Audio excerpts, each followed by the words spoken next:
The new Panorama command in Lightroom 6 is easy. You select your images, then the new Panorama command, a few options, and here you have the new Panorama file on your hard disk. This is a detailed video tutorial about the new Panorama command in Lightroom 6. I will show how to start the command, how to deal with white edges, and how to calculate aspect ratio, print size and resolution. At times we will take looks at Photoshop and Photoshop elements as well.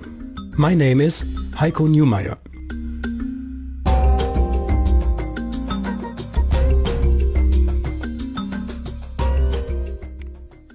You select the original images and use Photo, Photo Merge, Panorama. Here you also see the new HDR command, and both commands are used in similar fashions. And the new keyboard shortcut for the Panorama command is mentioned here too. Ctrl M, on the Mac Command M. You can zoom and pan a bit in the dialog box, but this is not the resulting original. This is only a scaled down preview. For your quality check, you need to inspect the new resulting file. The Panorama command is also available by right-click.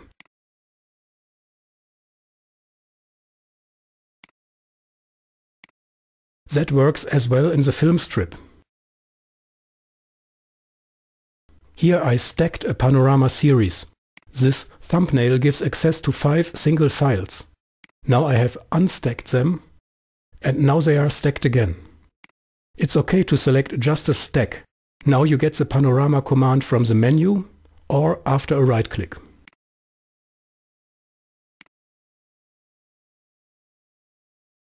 You can even run the Panorama command without seeing the dialog box.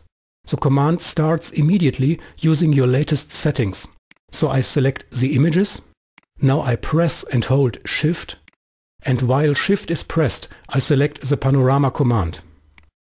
You see the status bar on the top left. Lightroom is already working on the Panorama without going through a dialog box. And the new Panorama file is created in the background without blocking the application.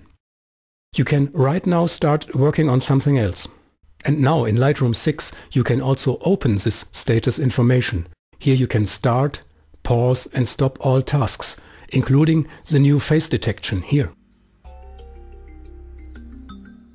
Lightroom has created a new Panorama file without ever showing the dialog box.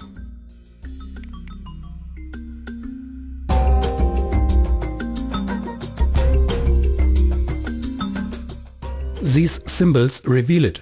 The original files have already been adjusted in Lightroom, for instance with controls such as exposure, contrast or sharpening. Now, if you create a new Panorama or HDR in Lightroom 6, some of your image adjustments will be carried over to the resulting Panorama file, including all contrast correction, sharpening and noise reductions. Other adjustments will not be carried over. They will not show up in the Panorama. For instance, adjustment brush, spot healing and graduated filter. If lens profiles are there, Lightroom will correct the known issues of the lens, including vignetting and distortion.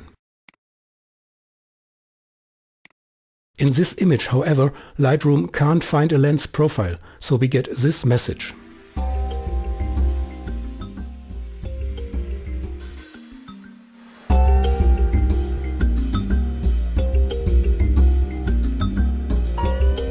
Here, Lightroom offers 3 projections. Spherical is already activated.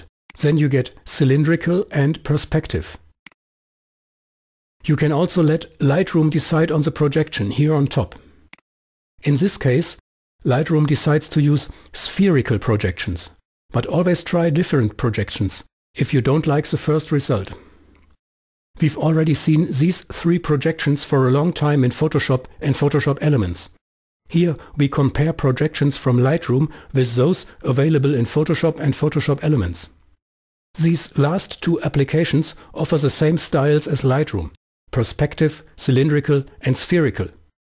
But Photoshop and Photoshop Elements offer 2 projections you don't find in Lightroom: collage and reposition.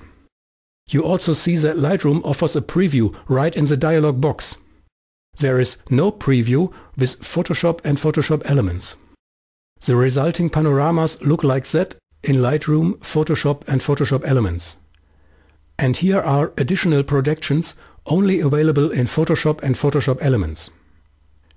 If you merge more files, some projections differ more obviously.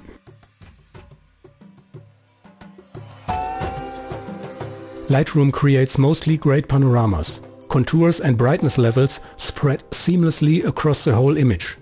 But do check the resulting final DNG file and not the preview in the dialog box for any issues, and you should use zoom level 1 by 1, also called 100%.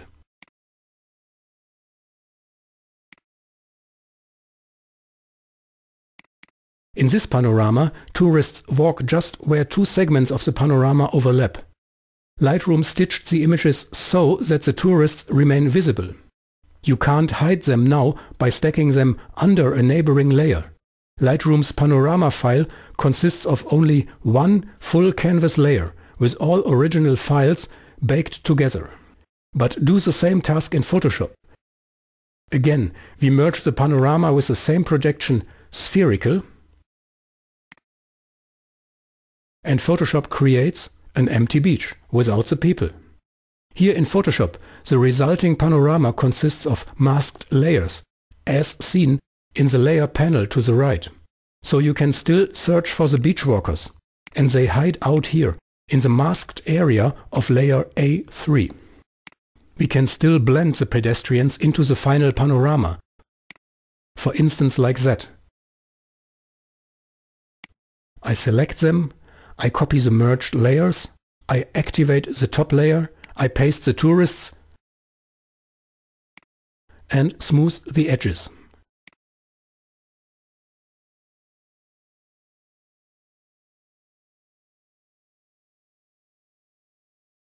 Here are the tourists more clearly in the layer panel, and you can still hide them just like that. This layer technique from Photoshop is always useful when you have significant moving objects in your panorama, like people or cars. And you can correct the panorama like that only in Photoshop or Photoshop Elements. In Lightroom, you don't get the individual layers anymore.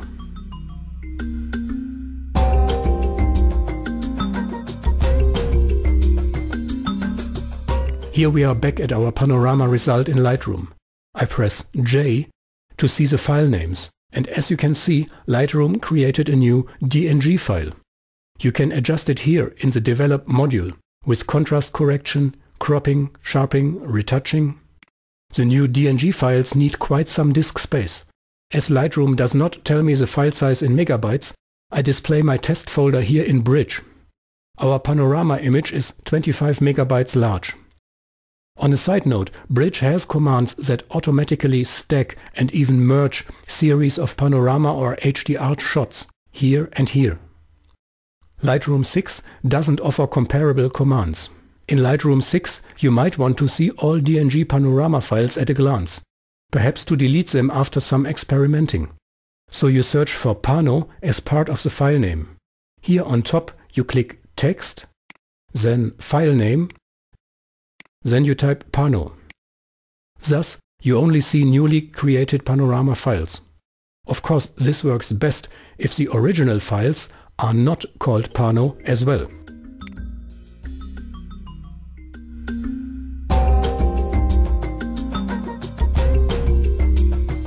Merged panoramas always show white edges, just as you can see here in the panorama preview of Lightroom 6. These edges you can crop or retouch. You can crop these edges right here in the dialog box. Just click Auto Crop. This shrinks the image canvas and changes the aspect ratio.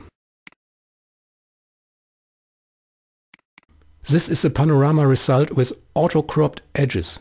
But as always in Lightroom, nothing is lost forever. The white edges remain available behind the scene. You already see it here in the metadata panel. There is one pixel count for the whole image and another smaller pixel count for the cropped version. To see the whole image with full edges, you change to Develop module and then to the Crop tool. Either drag the handles or right-click into the image and take Reset Crop. Now you see the whole image canvas. New in Lightroom 6 and useful for panoramas, you can also correct a crooked horizon with this new auto button. You may already know this function from the lens correction panel where it's called level since Lightroom 5. Perhaps you need more image canvas or a specific aspect ratio. Then you enlarge the usable image canvas by retouching the white edges. Here we use the spot removal tool to retouch the top right corner. But nothing changes as long as you work on the DNG file, which is transparent behind the image edges. So I remove these pins and export the DNG to a JPEG file in the same folder.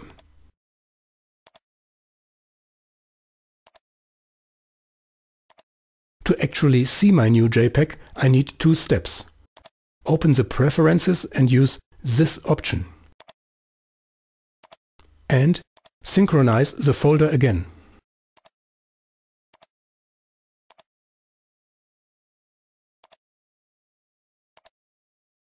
Here's the JPEG version. Now you retouch the edges, at least in uniform areas. It is not easy, of course.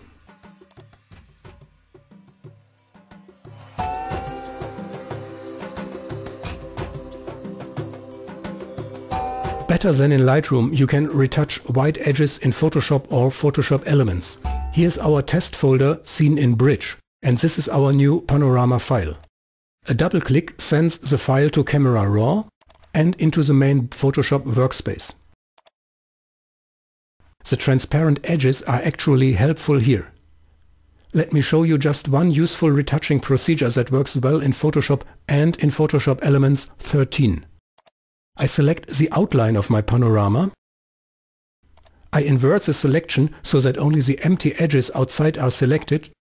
Then I use the command Select, Modify, Expand to make the selection a little wider. Next up is this command. Edit, Fill with Content Aware. In diffuse areas such as this sky it works very well. I undo the last command and redo it.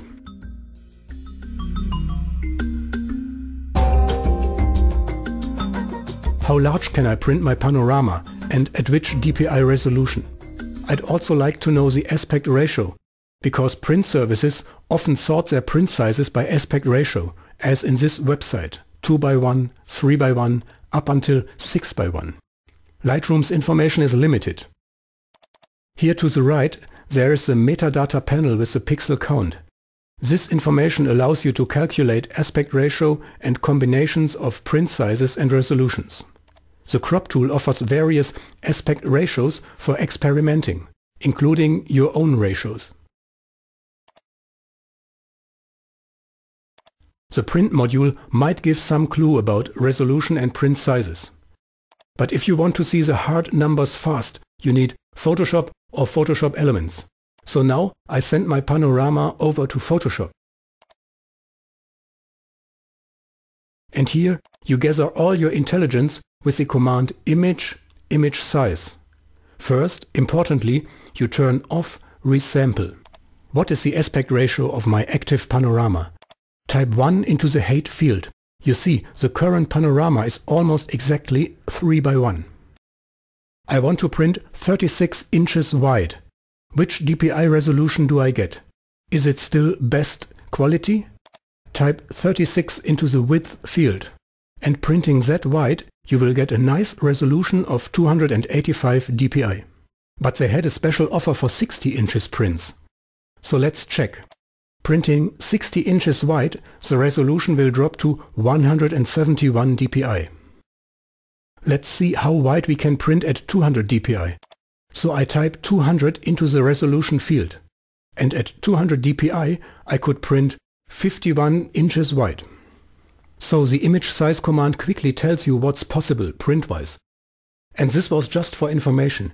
You don't have to click OK here. I hope you like the new Panorama command in Lightroom 6, and I do hope you enjoyed this video. I'll be your Heiko Neumeyer.